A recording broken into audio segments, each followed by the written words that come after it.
हे dear, नमस्कार। आप लोगों का टॉप 10 क्लासेस में स्वागत है। तो आज की वीडियो में, आज के लेक्चर में हम लोग चर्चा करने वाले हैं कक्षा 10 के फिजिक्स की, और वो भी एक मोस्ट इम्पॉर्टेंट हेडिंग के साथ। वो मोस्ट इम्पॉर्टेंट हेडिंग क्या है? मोस्ट इम्पॉर्टेंट हेडिंग क्या है वो मोस्ट इम्पॉर्टेंट हेडिंग है भाई, गोली दर्पण की फोकस दूरी और वक्रता त्रिज्या में संबंध। तो जो रिलेशन हमने अवतल दर्पण के लिए निकाला था वही रिलेशन उत्तल दर्पण के लिए भी आएगा।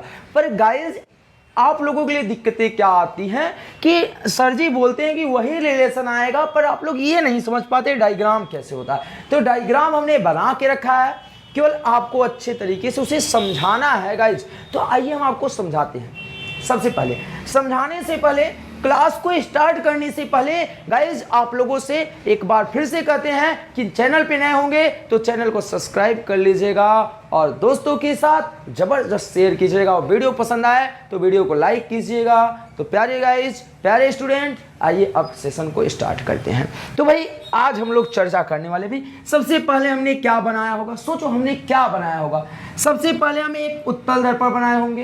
क्या बनाए होंगे? एक उत्तल दर्पण बनाए होंगे, जो कि भाई अंदर की तरफ कलई किया जाता है, अंदर की तरफ पेंट किया जाता है। चलो अंदर की तरफ पेंट कर लिए भाई।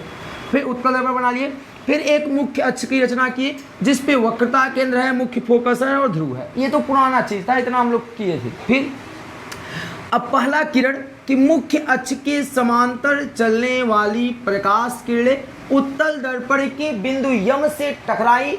तो टकराने के बाद ये मुख्य फोकस से जाती नहीं, बल्कि क्या होता है, मुख्य फोकस से आती हुई प्रतीत होती थी। ये देखो क्या लग रहा है कि ये जो किरण है ये मुख्य फोकस से आ रही है। ये पहला नियम हो गया।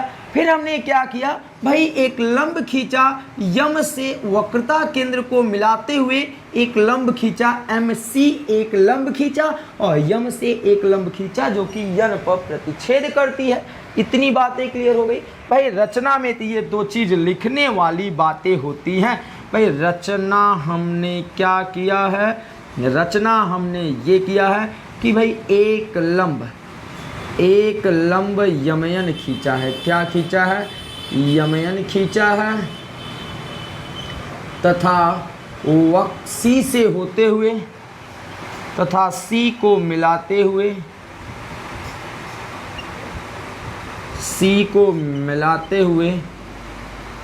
एक लंब यमC खींचा है। एक लंब यमC खींचा है।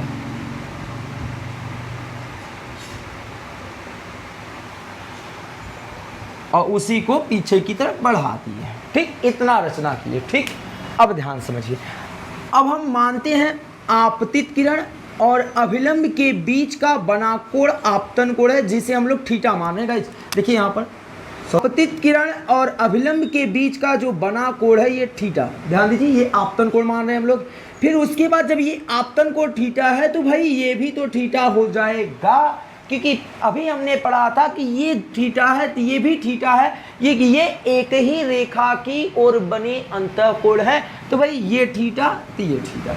तो अब हम ये भी पढ़े हैं कि आपतन कोण परावर्तन कोण के सदैव बराबर होता है। तो भाई जितना ये है उतना ये भी हो जाएगा, ये दोनों कोण इक्वल हो जाएंगे। दोनों कोण इक्वल हुए, अब दोनों को मिला दिए तो दोनों मिलके कितने हो गए? 2 थीटा। अब दोनों 2 थीटा हो गए तो ये भी 2 थीटा हो गई। इतनी बातें क्लियर हो गई गाइस। इतनी बातें जब क्लियर हो गई तो पुराने जैसे हम लोग इसको हल करेंगे। भाई हमको 2 त्रिभुज दिखाई पड़ रहा है, एक त्रिभुज है YMC, एक त्रिभुज है YMF। तो दोनों त्रिभुज को हम लोग हल करेंगे। तो आइए स्टार्ट करते हैं। भाई त्रिभुज MNC में, त्रिभुज MNC में क्या है? एंगल कितना है? थीटा। तो भाई tan थीटा बराबर वही फार्मूला, लंब बटे आधार। क्या हो जाएगा? लंब बटे आधार। लंब कौन है यहाँ? यमयन है। लंब कौन है यहाँ? यमयन है। और आधार क्या है? आधार क्या है? ध्यान से समझिएगा। YMC में आधार कौन है? CN है। YMN बटे क्या हो गए? CN। अब वही चीज मानोगे यदि दर्पण क्या हो भाई, एक मिनट, यहाँ हम लोग एक लाइन और लिखते हैं तब आगे मानेंगे। क्या मिला है हमको? हमको मिला है tan थीटा बराबर यमयन बटे क्या मिला है, सी एन। यहाँ कंडीशन मान लेते हैं। क्या कंडीशन मानेंगे कि यदि दर्पण अत्यंत सूक्ष्म हो, यदि दर्पण अत्यंत सूक्ष्म हो, क्या हो, अत्यंत सूक्ष्म हो, सूक्ष्म हो, तो क्या होगा, जो ये tan थीटा है वो किस में बदल जाएगा, थीटा में, और जो यन दूरी है वो लगभग p के बराबर हो जाएगा। ये बात आप ध्यान दीजिए, ये बात आप जरूर ध्यान देंगे। जो ये दर्पण यदि छोटा हो, इसको दबाएं हम लोग, तो ये जो यन है वो कहाँ पहुंच जाएगा, p के पास पहुंच जाएगा। और जो ये एंगल tan थीटा बन रहा है ये इतना छोटा हो जाएगा कि इसे हम थीटा मान लेंगे। तो tan थीटा बराबर थीटा और यन लगभग p के बराबर हो गए। तो जहाँ tan थीटा वहाँ क्या रखेंगे भाई, थीटा रखेंगे। इस tan थीटा के स्थान पे क्या रखेंगे भाई, थीटा रखेंगे। इधर क्या आ गया, यम, n के स्थान पे क्या रखना है, p रखना है, और c इस यन के स्थान पे भी p रखना है। और इसे क्या बनाना है, समीकरण नंबर 1, थीटा बराबर mp बटे का मिल गए cp। अब दूसरे त्रिभुज को हल करने वाले हैं। दूसरा त्रिभुज कौन है, MNF, MNF। तो त्रिभुज यम यन यफ में, तो यहाँ एंगल कौन है भाई, 2 थीटा है। तो यहाँ हो जाएगा tan 2 थीटा बराबर वही फार्मूला, लंब बटे क्या होता है, आधार। लंब बटे क्या होता है, आधार होता है। भाई यहाँ लंब कौन है, इस बार यमयन है। वही पुराना वाला लंब कौन है भाई, यमयन है। और आधार कौन है, आधार यन यफ कहें या यफयन कहें, एक ही है, यफयन है। तो इस बार क्या मिल गया कि tan 2 थीटा बराबर यमयन बटे क्या हो गया, यफयन हो गया। कोई दिक्कत, फिर से वही कंडीशन मानेंगे, वही स्थिति मानेंगे। यदि दर्पण क्या हो, अत्यंत सूक्ष्म हो, यदि दर्पण अत्यंत सूक्ष्म हो, अत्यंत सूक्ष्म हो, ये स्थिति मानते हैं। यदि दर्पण अत्यंत क्या हो, सूक्ष्म हो, तो ये जो tan 2 थीटा है वो किस में बदल जाएगा, 2 थीटा में। ये tan 2 थीटा में बदल जाएगा। और जो यन दूरी है वो लगभग किस में बदल जाएगी, p में बदल जाएगा। तो अब क्या हो जाएगा, ये जहाँ tan 2 थीटा वहाँ कितना हो गया, 2 थीटा। यम यन के स्थान पे क्या आ गया, p, और ये यफ, फिर यन के स्थान पे p। समीकरण नंबर क्या हो गया, 2। तो इस थीटा के स्थान पे समीकरण 1 से थीटा का मान रख देंगे। तो रखें, तो समीकरण 1 से इधर आते हम लोग, क्या रखेंगे, समीकरण 1 से थीटा का मान समीकरण 2 में रखने पर, समीकरण 2 में रखने पर क्या करेंगे भाई, रखेंगे। तो उठा के थोड़ू रखना है, जहाँ थीटा है वहीं ये उठा के यहाँ रख दो यार, बस।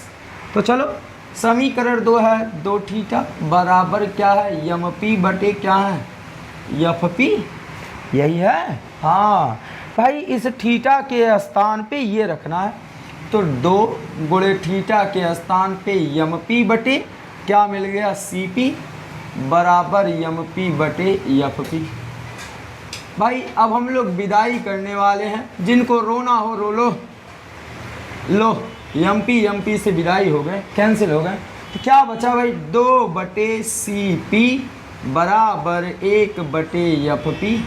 अब क्या करते हैं, अब क्या करेंगे भाई, सीपी का मान हेरेंगे। वक्रता केंद्र और ध्रुव के बीच की दूरी वक्रता त्रिज्या कहलाती है, सी और पी के बीच की दूरी आर कहलाती है। तो हमारे को तो ये बात पता चल गया कि भाई सी पी बराबर क्या है, आर है। चलो अगली चीज, फोकस और ध्रुव के बीच की दूरी फोकस दूरी कहलाती है। ये बातें भी क्लियर है। तो यफ और पी बराबर कितना बचा भाई, यफ और पी बराबर कितना आ गया, स्मॉल एफ।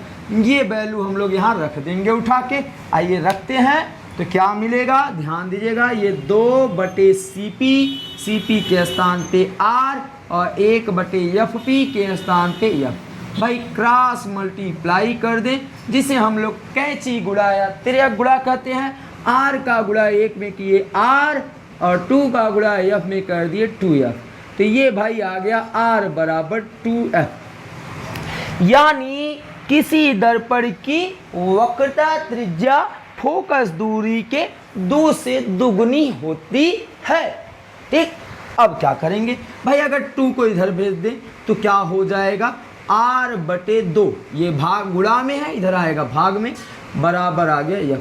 तो f बराबर क्या मिल गया, r बटे 2। f बराबर क्या मिल गया, r बटे 2। अर्थात दर्पण की फोकस दूरी, दर्पण की फोकस दूरी f, वक्रता त्रिज्या r, वक्रता त्रिज्या r के आधी होती है। क्या होती है, आधी होती है। ठीक, ये संबंध होता है, चाहे उत्तल का हो चाहे अवतल का।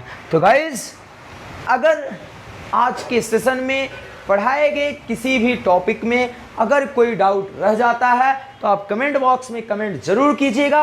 अगर आपके सारे डाउट क्लियर हो गए होंगे तब भी कमेंट बॉक्स में कमेंट करेंगे कि सर डाउट क्लियर है, कोई दिक्कत नहीं है। और वीडियो पसंद आई होगी तो वीडियो को लाइक कर दीजिएगा और दोस्तों के साथ शेयर कर दीजिएगा। और चैनल पर नए होंगे तो चैनल को सब्सक्राइब करके हम लोगों का सपोर्ट कीजिएगा। गाइज, मिलते हैं नेक्स्ट वीडियो में, तब तक के लिए जय हिंद, जय भारत। थैंक यू मेरे प्यारे बच्चों।